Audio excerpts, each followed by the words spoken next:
नहमदुहु व नुसल्ली अला रसूलिहिल करीम, अम्मा बाद।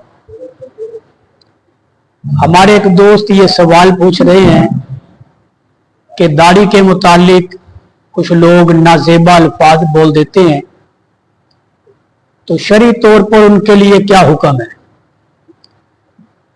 देखें, दाढ़ी एक फितरी चीज है जो अल्लाह तबारक व तआला ने मर्द के लिए जीनत बनाई है। इसमें अपना किसी का कोई अमल दखल नहीं है। और दूसरी बात यह कि यह सुन्नत है। अगर किसी के अंदर कोई बुराई है तो उसका दाढ़ी का कसूर कोई नहीं है उसके अंदर, वो उसका अपना कसूर है। उसके कसूर की वजह से दाढ़ी की तौहीन करना यह गुनाह कबीरा है, सुन्नत की तौहीन है। और सुन्नत की तौहीन करने की वजह से बाज मर्तबा ईमान भी सलब हो जाता है।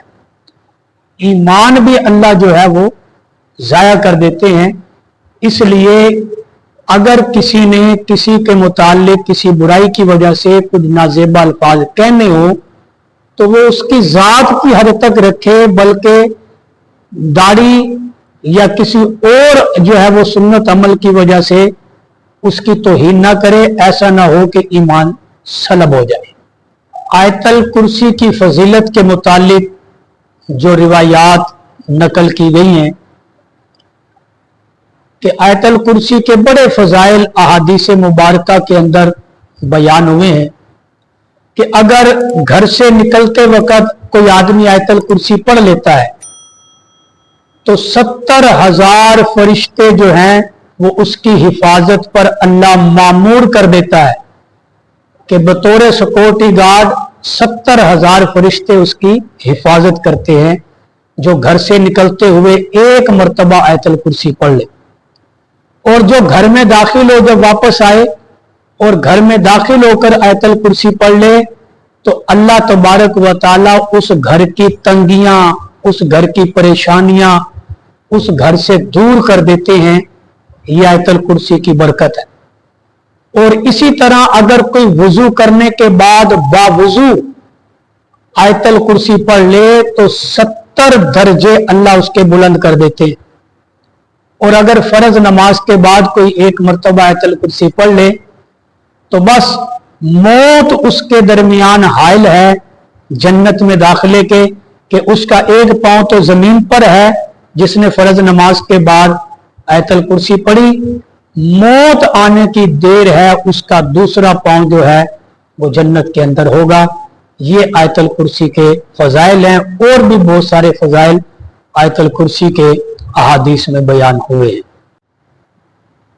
अल्लाह तबारक व तआला अपने बंदों पर कितना मेहरबान है, इसका अंदाजा आप इस बात से लगाएं और अपने रब को पहचाने कि हमारा रब हम पर कितना करम करने वाला है कि बावजूद इसके कि हम गुनाहगार हैं, हमारे अंदर 1000 खामियां हैं, और वही फरिश्ते जो शाम को हमारे गुनाह लिखकर अपने रब के सामने पेश करते हैं कि फलां बंदे ने फलां फलां बुराई की, उस रब की करम नवाजी पे कुर्बान जाएं कि जो फरिश्ते उसकी बुराइयां रब के सामने लिख कर लेके गए, सुबह वही रब उन्हीं फरिश्तों के जरिए उसका रिज़्क जो है वो उस तक पहुंचाता है।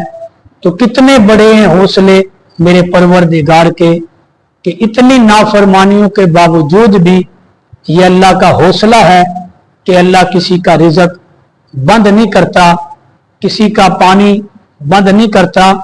इसलिए इंसान तुझे अपने रब को पहचानना चाहिए और रब को पहचानने के बाद उसके हुक्मों की ताबेदारी करनी चाहिए।